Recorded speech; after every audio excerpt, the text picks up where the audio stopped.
What's going on? Uh, got something to share with peeps, you know? It's about just cause you're right sometimes doesn't mean you're actually operating off righteousness. See, I notice sometimes because people be right about a couple things, all of a sudden they equate that with their own righteousness when it's in all actuality it's not necessarily, because if you're trying to be right but you're trying to be right for all the wrong reasons, in the end they're off, it's still wrong, you know. So uh it's like, if you're really righteous, you don't have to try so hard to be right. You can kind of just be natural, and since you're being yourself and it turns out to be righteous, there's no need for all that contention and debate and railing for railing. Because no, most of the time, most people, if you want to really debate, well, be a debater. But most of the time, debate just ends with some kind with passive aggressive railing for railing, brinkmanship, conversational brinkmanship, which is that's not righteous at all. And then, you know what I'm saying? And then here's another thing. Sometimes people think righteous anger is righteousness when it's just anger. It's chilling like a villain as usual. Yeah, exactly. It's about time came out. No, not this year anyway.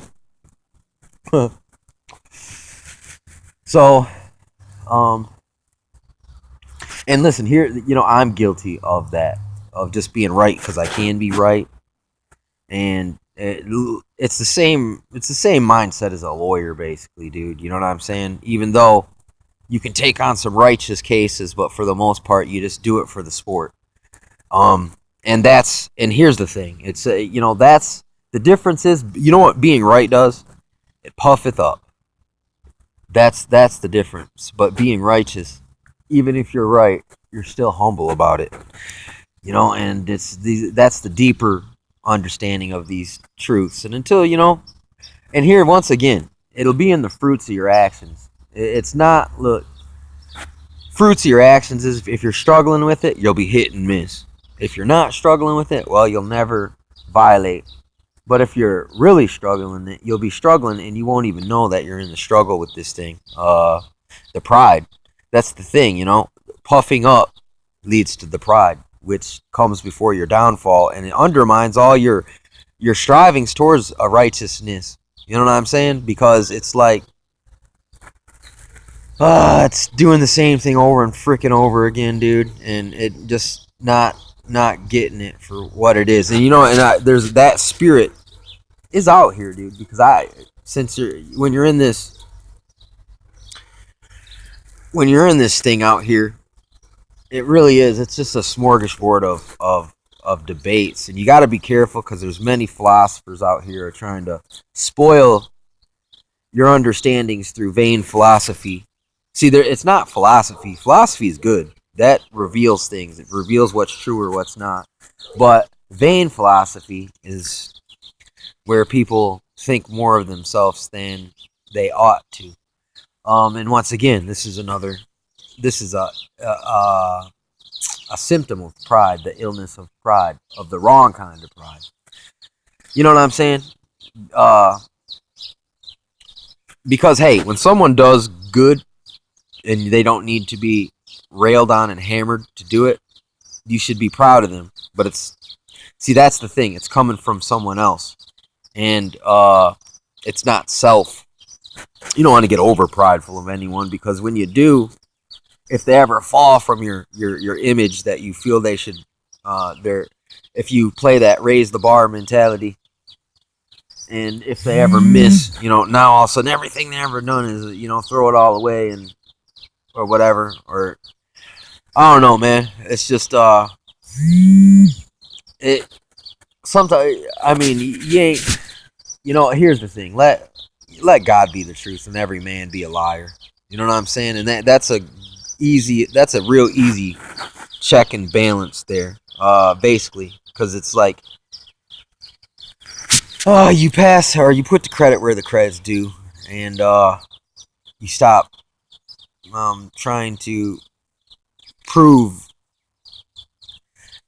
You ain't got to go way out of your way to prove yourself when it doesn't need to be. You know what I'm saying? It's crazy, and I've been there before. I used to love to argue and debate, and just I didn't realize how addicting it is. Once again, I watched this video called "Why You Can't Win an Argument Online," and people's brains can get wired to where whenever they make a point, they feel they're right, and therefore your brain releases a chemical naturally, which gives you a euphoria effect. So that's why people get stuck on contending for righteousness. You know what I'm saying? Or contending to be right all the time. So they get provocatory, and like I said, lie in wait for an ambush situation where they know they try to set you up to where you're in such a position where you're already wrong before they accuse you. And once again, this is because just like the chemical when you're proven that you're right, it releases in the brain. There's a horrible chemical that comes in your mind when you think you're wrong. When someone shames you in front of everyone, it actually counteracts that false euphoria you're feeling. So there's some of the electrochemical physiological reasonings for the reason why people get contentious, because that's really what, when you always got to be right, you lose your righteousness, and you put on the mantle of contentiousness. And in the Bible, it just says if someone wants to be contentious and there's just nothing you can do about it, it's better just to go hang out by yourself in the woods than it is to just hang around and be contentious with contentious people. You know what I mean? So, you got to resist that urge, man, to always want to be right. Like, for your own, basically what it is, it's for your own bragging rights. That's what it is, too.